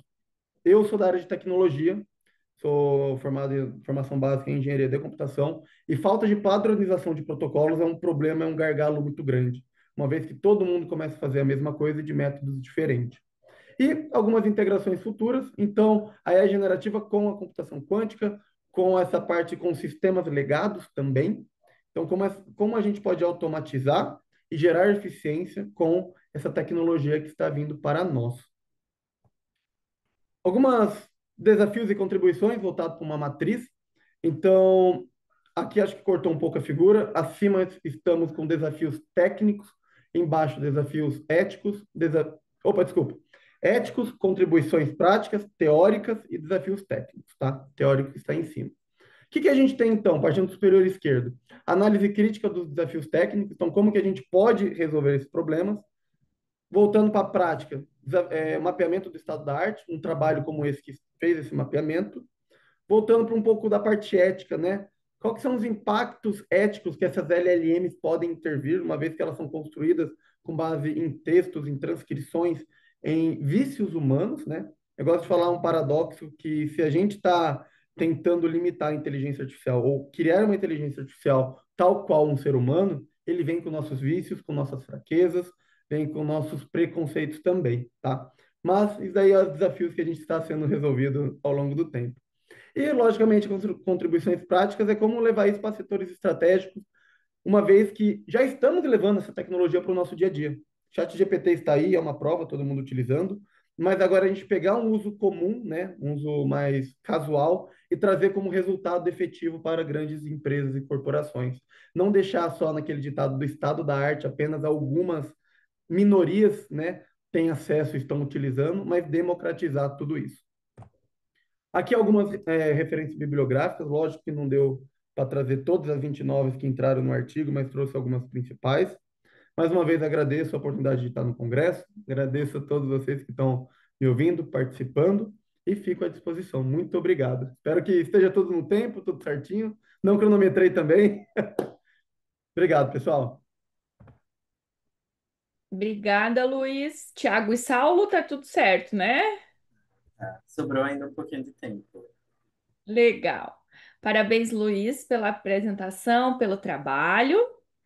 Se você quiser tirar compartilhamento de tela, ótimo. E a gente começa a nossa discussão aqui agora. Infelizmente, nós temos só alguns minutos, né, até às 18 horas, mas eu acho que nós poderíamos ficar horas aqui discutindo esses trabalhos, porque realmente eles foram muito bem escolhidos para uma sessão, eles conseguem se conversar, e eu acho que temos muito, vocês também, como autores, a falar sobre as suas próprias pesquisas, né? Mas eu gostaria de trazer alguns pontos interessantes que acho que vale a pena a gente discutir. E também preparei uma pergunta para cada uma das pesquisas. Então, se a gente puder seguir dessa forma, se vocês estiverem de acordo, e a gente vai discutindo elas. Não vamos poder nos estender muito, mas acho que vale a pena essa discussão mais rápida também, tá? Bom, acho que a primeira coisa a se fazer quando a gente está numa sessão é entender por que que esses artigos se conversam e por que que eles acabaram ficando juntos para uma apresentação, né? E eu tentei fazer isso. Então, apesar de eles estarem dialogando sobre um fenômeno da transformação digital, da prontidão, né, Murilo, da prontidão digital, eles têm uma lente distinta, mas eles abordam o mesmo fenômeno. Então, no artigo do Luiz Gustavo, quando ele falava dos sistemas multiagentes, a gente está falando de um nível mais tecnológico e arquitetural, né? Acho que isso é importante nesse contexto de análise. Quando nós estamos falando do trabalho da Caroline e da Adriane, nós estamos também discutindo um nível mais ético e sociotécnico, o que também é discutido no nível nos outros trabalhos. De todas as formas, se vocês observarem, essa parte mais ética e social também foi discutido, mesmo que de forma não sendo, mesmo que não sendo objetivo, também foi discutido nos demais trabalhos. Então, ele está também trabalhando na ideia da transformação digital, né? Quando a gente está abordando o nível organizacional e principalmente setorial, daí nós estamos discutindo a prontidão digital, que foi apresentado pelo Murilo, né? E o que ele está trazendo aqui? Principalmente sobre a ótica das universidades, tá? Então, também precisamos observar esse campo. Já o nível gerencial de liderança mesmo, que é quem faz isso acontecer, foi muito bem apresentado pela Dominique. Então, nesse contexto, a gente também falou de liderança digital. Então, esses trabalhos, de certa forma, em conjunto, eles trabalham diferentes camadas da digitalização. Não sei se vocês concordam comigo. E, por exemplo, desde a infraestrutura tecnológica, a ética, a gestão organizacional, a liderança estratégica. Então, nós tivemos aqui uma visão, de certa forma, multidimensional da transformação digital, unindo perspectivas técnicas, teóricas, críticas e humanas. Para mim, a ideia nessa nossa sessão aqui, que a gente aborda transformação digital e inovação, acho que a parte crítica foi legal também discutir nesse contexto. Então, tentando fazer uma relação geral dos artigos. Então, agora. Já que o Luiz foi o último a apresentar, a minha pergunta, eu vou abrir a pergunta para ele, tá? E aí eu quero que vocês também discutam aqui comigo nesse contexto. Não vou retomar as apresentações, eu tinha feito um resuminho de cada uma, mas acho que a gente, dado o tempo que temos, vale a pena essa discussão. Então, assim, Luiz, se os sistemas multiagentes, e essa pergunta é uma reflexão crítica, mas para você pensar em implementar no trabalho também essa resposta, tá? Se esses sistemas multiagentes, eles prometem uma maior autonomia, uma maior eficiência nas decisões em tempo real, que foi o que a gente discutiu, que você discutia aqui, até que ponto, na sua opinião, nos estudos que você leu, as organizações elas estão preparadas para abrir mão do controle humano?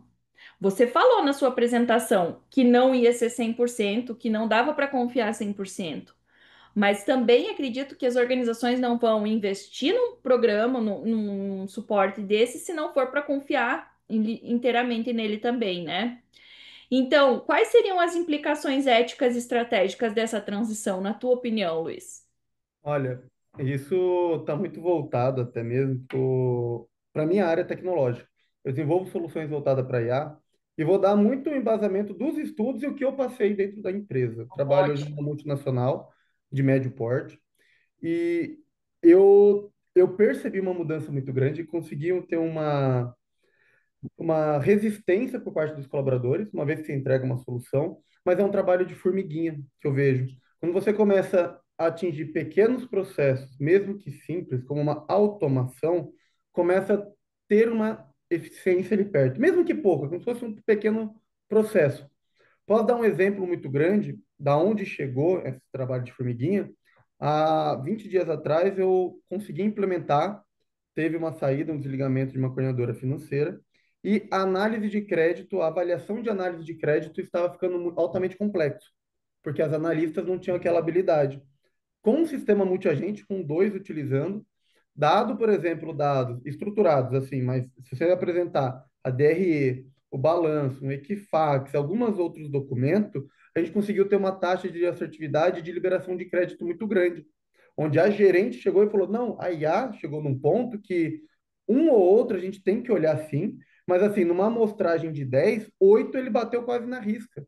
Uma vez que assim, eu vou pegar uma empresa X, eu preciso liberar, por exemplo, 100 mil de crédito por um prazo de 30 dias. Com a IA, ela conseguiu analisar todo o contexto e conseguiu entregar se pode ou se não deveria liberar o crédito, se o risco era alto ou se o risco era baixo.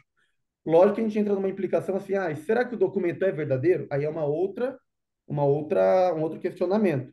Mas voltando para a aplicação, é aquela percepção do tipo, eu acho que a IA pode começar sim, a começar a tomar pequenas decisões, mas não sei em quão grande proporção isso pode chegar. Porque a gente tem setores como segurança que já está utilizando um reconhecimento facial, por exemplo, para identificar indivíduos que estão presos ou procurados e passam na rua e avisa por uma similaridade. Então, eu acho que é muito mais isso, é um trabalho de formiguinha dentro das organizações, do tipo, alguém está fazendo e está funcionando, então talvez isso funcione para mim. Porque, lógico, trocar uma IA para um ser humano, ou trocar até mesmo aquele medo de vou ser substituído pela IA, é um sentimento muito forte. Eu acho, né, Luiz, e aí vem muito da percepção de vocês, pesquisadores também. Eu acredito muito nessa mudança cultural e cognitiva, né, das próprias organizações. Eu acho que o início está aí.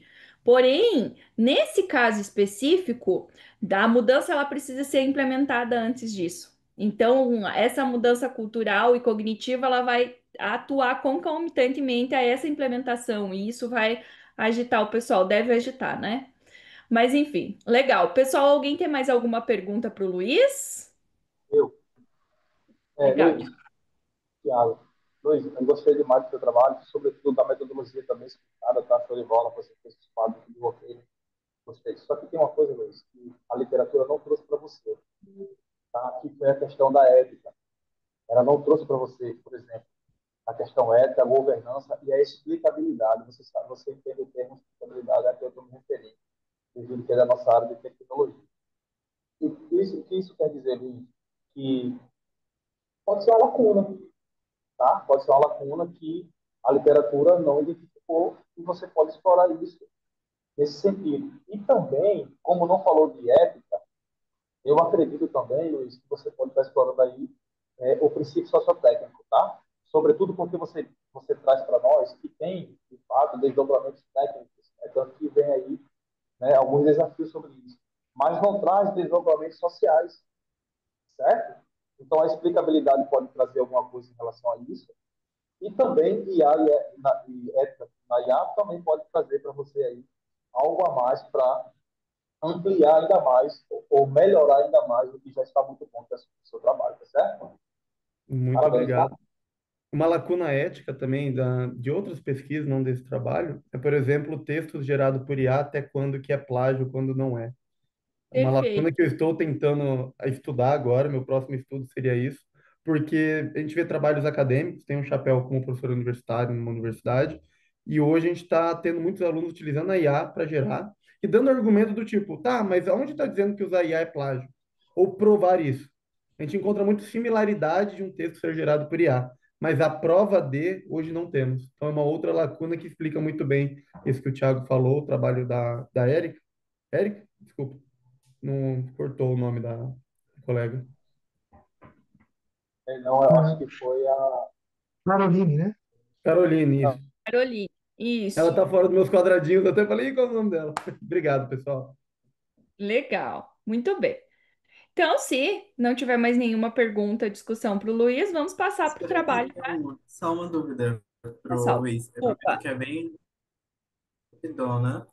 É porque eu fiquei muito curioso sobre uma das questões. Luiz, é, eu também estudo a parte de AI, eu fiquei curioso sobre uma coisa. Como é que você vê a questão dos desafios de governança algorítmica quando as decisões elas começam a ser tomadas por sistemas que aprendem sozinhos e operam de forma meio que distribuída, sem supervisão humana constante, entendeu? Eu fiquei curioso quanto a isso na sua pesquisa. Olha, na pesquisa aborda dos 29 artigos que resultou, a parte de governança ela é muito ainda uma linha tênue, tá? Por isso que não tem tanta coisa sobre ela. O único jeito que tem a gente ter essa parte de governança muito mais como uma auditoria, tanto governança como auditoria mesmo das informações, era, primeiro, numa parte de processos, então a cada etapa, a cada decisão, ela gerar um log no banco de dados para saber como ela chegou naquela autonomia. Mas uma vez que os LLMs, toda essa parte de IA está evoluindo muito grande, só tem um jeito da gente conseguir efetivamente saber o porquê que uma IA tomou aquela decisão. A IA, ela trabalha com bilhões de parâmetros. Então, dado uma entrada, ela processa bilhões de parâmetros como se fossem neurônios. Essa parte de governança se torna muito complexa, uma vez que se eu, para eu saber como ela pegou uma entrada, processou e deu uma saída, eu precisaria saber por onde esses neurônios passaram, exatamente onde passou para dar aquela resposta. Então, se fosse uma governança muito mais de processo, hoje a gente tem outras tecnologias, que seriam os guardrails, que é muito mais uma percepção do output dessas IAs para saber se ela está seguindo uma direção certa, do que necessariamente eu pegar igual uma calculadora e avaliar. Nossa, uma conta matemática deu errado. Por quê? Porque eu fiz uma multiplicação talvez inversa que o resultado deu diferente. Hoje a grande questão das LLM é aquilo, uma mesma entrada gera saídas diferentes. E aí se torna muito mais complexo essa parte da governança. Eu acho que a gente entra numa parte filosófica, sociológica e muito ética, mas uma resposta ainda muito tênue para ter. Eu acredito que vai chegar no nível que vão tentar fazer uma governança de IA ali, mas não vai ser preciso. Eu, sendo da área de tecnologia, eu não acho que vai ser confiável. Não é uma auditoria segura. Pode ser como processo para dizer legal, eu tenho isso, como se fosse uma ISO 9000 de qualidade. Você tem ali alguns processos, mas efetivamente é seguido? Talvez sim, talvez não. Nem na auditoria às vezes acaba passando. Eu já passei por muita auditoria mas, de certa forma, acredito que assim, é uma área de todas, acho que mais complexa, porque não tem previsão da saída que ela pode gerar. Mas obrigado, Saulo, Legal. pela dúvida, pela pergunta. Muito bem. Então, vamos passar para o próximo aqui. Nosso tempo está meio apertadinho. Vou fazer minha pergunta então para a Caroline, para ela trazer algum contorno para nós. Veja bem, Caroline, que os trabalhos eles acabam caindo na resposta do teu próprio trabalho, né? Isso é bem interessante. Num cenário, então, esse cenário que você apresentou para nós, né, de hiperpersonalização, que acaba prometendo experiências únicas, convenientes para cada um de nós, de forma individual, né, para cada um de nós como consumidores, até que ponto, assim, na sua opinião, você acredita que isso representa um avanço legítimo em termos de inovação? Ou reforça um novo tipo de controle social, que ele é baseado na extração e na manipulação de dados pessoais. Você, como pesquisadora da área crítica, como observa isso? Na verdade, esse, essa concepção começou ao olhar para o marketing mesmo. Depois, ao analisar só os pontos positivos de marketing, eu tive a curiosidade de verificar se havia um outro lado, porque no marketing realmente a gente consegue verificar todos os benefícios. Só que havia um outro lado, que era esse lado do colonialismo de dados. E aí eu quis trazer essa discussão porque o cenário nós já estamos mergulhados. Então não tem vamos parar esse movimento, né? Não tem isso, vamos parar, né? E as grandes discussões de inteligência artificial usada nesses produtos, em serviços, em experiências, não tem como parar. O que a gente está conversando é de fato atuar com a educação, a literácia em sistemas de inteligência artificiais, para que a gente possa, para que o pessoal, o senso comum, possa entender como são essas saídas. Do mesmo jeito que o Gustavo falou, né? É a combinação de saídas. Então, a solução seria uma combinação de profissionais da área de TI, profissionais da área de direito, que vem discutindo muito, né, os usos éticos, profissionais da área do marketing, que utiliza muito e mudou toda a estrutura de marketing para a parte de gerar a hiperpersonalização. Só para ter uma ideia, agora a hiperpersonalização ela é casada com todos os conhecimentos de gatilhos mentais e são aplicados na jornada do consumidor. Então, é muito delicado uma pessoa que está navegando no celular, a máquina, de fato, conhecer as fragilidades que essa pessoa tem por causa da pesquisa, por causa da jornada do consumidor que ela colocou, e quando surge alguma oferta, alguma experiência que está muito afinado com todos os gatilhos mentais que ela tem, com certeza ela vai aderir. E isso provoca uma série de outras coisas. Pode provocar endividamento, mas não só isso, promoções do iFood, que já utiliza esses ambientes contextuais de localização e comportamentais, já vinculam propagandas diferentes de acordo com a localização. Então, na periferia, utiliza-se mais promoções voltadas para jantar hambúrguer, menos condições saudáveis. Então, teria que ter uma forma de explicabilidade melhor.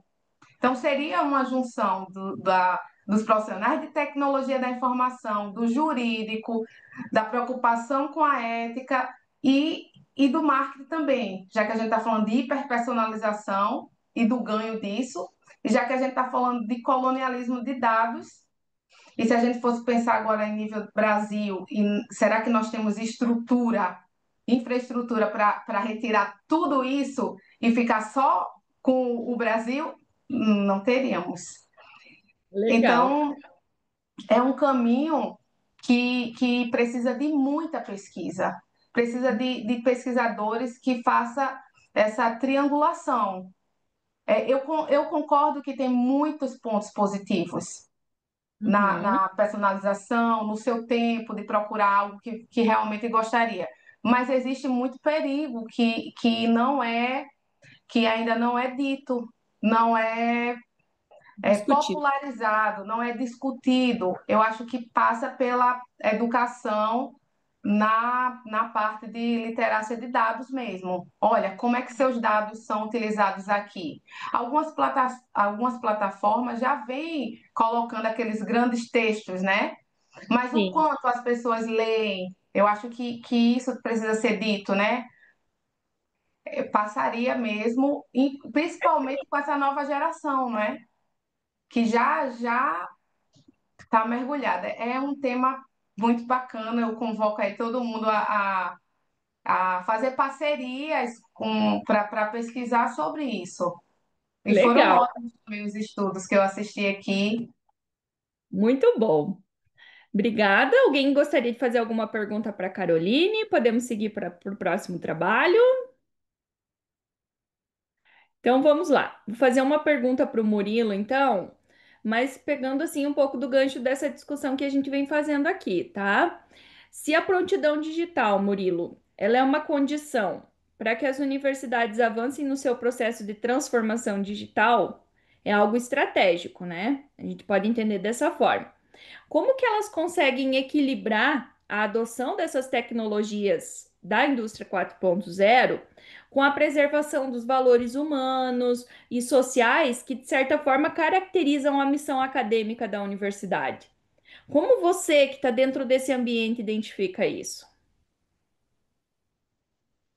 Oi, Nairana. Assim, o Guilherme teve muita, muito cuidado em escrever o relatório dele, assim como os outros colegas, ele também da área de tecnologia.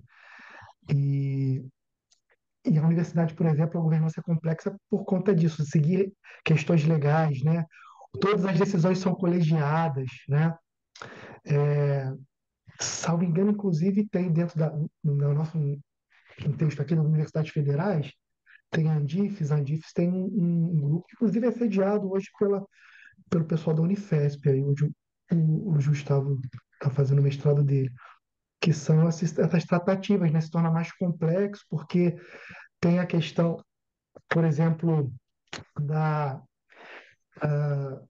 de usar efetivo, ser exemplo para usar aspectos que suportam, né, a LGPD, né? O uso dos dados dos alunos, né? As próprias perspectivas de cada unidade acadêmica, né?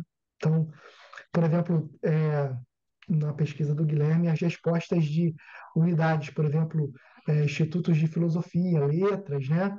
As respostas foram muito diferentes de institutos como na área de sociais aplicadas e depois de ciências da vida, ciências, Imagina. engenharias, né? Então, é, essa complexidade é algo que é interessante, ao passo que você precisa equilibrar, né, as decisões para uma política de transformação digital, ao mesmo tempo também é um entrave, né, para algumas ações. Então, a ética porque tem uma coisa que é muito que está assim, sendo muito discutida, a questão da ciência aberta, né, das plataformas de divulgação dos dados abertos. Então, para implantar isso, né, existe toda uma curadoria de aplicação, né? Então, isso dificulta bastante também. Então, tem várias frentes, né? Questão de segurança, né? Enfim, por isso que é necessário fazer esse equilíbrio, né? Entre as questões, né, estratégicas e organizacionais com a parte de tecnologia, né? Perfeito. Obrigada, Murilo. Eu vou passar Nada. para a última pergunta aqui, pessoal. Quem sabe se quiserem deixar os seus e-mails para a gente, se ficou alguma dúvida e outro participante quiser entrar em contato com os autores, acho que seria interessante. E eu também coloquei o link para a participação da pesquisa da nossa sessão, tá? Bom, mas eu vou passar a pergunta aqui para Dominique, a primeira, né? Nossa primeira apresentação de hoje. Então, assim, Dominique, nesse contexto em que a tecnologia ela redefine o modelo de negócio, né, que é o que a gente já discutiu aqui hoje dos demais trabalhos, como a liderança digital, que é o que você discutiu, ela pode equilibrar essa necessidade de inovação contínua com preservação da dimensão humana na área contábil. Como que você identifica isso? A liderança digital, ela vem sendo estudada na literatura, né? Como esse papel ativo, né? Principalmente na parte cultural das empresas. Porque há uma resistência, como alguns colegas falaram, há essa resistência como o nosso colega falou, aquele trabalho de formiguinha. Então, tem que ter alguém ativo nesse processo, nesses processos, no desenvolvimento dessas capacidades, que eu trago as capacidades dinâmicas digitais, que elas são realmente aquele processo que o colega chamou de trabalho de formiguinha, que trabalha cada etapa da implementação dessa tecnologia. Só que desenvolver essas capacidades e esses processos, trabalhar, não é suficiente se tu não tiver uma pessoa ativa que consiga ali desenvolver a cultura, trabalhar a parte humana, a aceitação da tecnologia dentro das organizações, não somente dos escritórios de contabilidade, que é meu foco, mas de todas as empresas, porque eu trago ali os artigos que eu trago na revisão sistemática da literatura, principalmente eles têm esse olhar para a indústria, tendo esse líder, para a área financeira, como bancos, e não tem esse olhar para dentro dos escritórios. Aí eu tentei trazer isso, mas é basicamente isso. Esse líder digital, ele tem essa capacidade de relações humanas, que são os soft skills, justamente para trabalhar aí essa aceitação que ela a dificuldade de aceitação ela é bem forte ainda, né? Principalmente no que eu estou pesquisando. Em outras áreas ela vem se desenvolvendo, ah, vem se desenvolvendo melhor, mais rápido, mas no setor contábil ela está bem lenta e precisa mudar porque tem esse artigo faz parte a parte teórica da minha dissertação. Então, eu já estou no final da parte empírica das entrevistas. E realmente, assim, eu já posso dizer, claro, depois eu vou discutir isso na minha dissertação, mas já posso dizer que tem escritórios, sim, que já estão lá em cima, eles conseguem trabalhar com poucos funcionários e atender, ter uma cartela de cliente muito grande comparado a outros que têm muitos funcionários e ainda estão com uma cartela pequena de clientes pelo fato da aceitação de surgir, já surgiram do digital. Então, eles conseguem fazer esse processo funcionar perfeitamente. Então, é isso que tem que mostrar para os outros que ainda são pequenos, que ainda estão adotando as tecnologias. Acho que não sei se eu respondi. Perfeito, Dominique, muito legal. Eu desejo, pessoal, sucesso aí nas pesquisas de vocês daqui em diante, né? Quero agradecer a participação de vocês, agradecer a parceria do Tiago e do Saulo. Foi um prazer estar aqui com eles também. E eu acho que a conclusão que a gente tira da nossa sessão aqui, que a transformação digital, na verdade, ela não é uma questão só tecnológica, né? Ela é uma questão muito mais voltada a um processo organizacional, a um processo político, humano, né? E nós precisamos de todo esse envolvimento. Então, sinto por não termos mais um tempinho aqui para discutir um pouco mais, mas acho que a nossa sessão foi muito válida e muito eficiente na discussão que nós realizamos. Deixo a palavra para vocês aí para a gente finalizar aqui, então. Muito obrigada.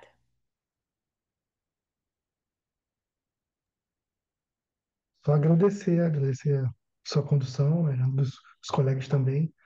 E isso, sigam firmes aí nos estudos. Isso aí. Nos vemos nos próximos, então, com os trabalhos empíricos e as demais pesquisas. Tchau, tchau, pessoal. Boa Obrigada, noite. Tchau, pessoal. pessoal. Parabéns. Obrigado. Tchau, tchau, obrigada. Tchau, Tchau, tchau. tchau. Tchau, tchau.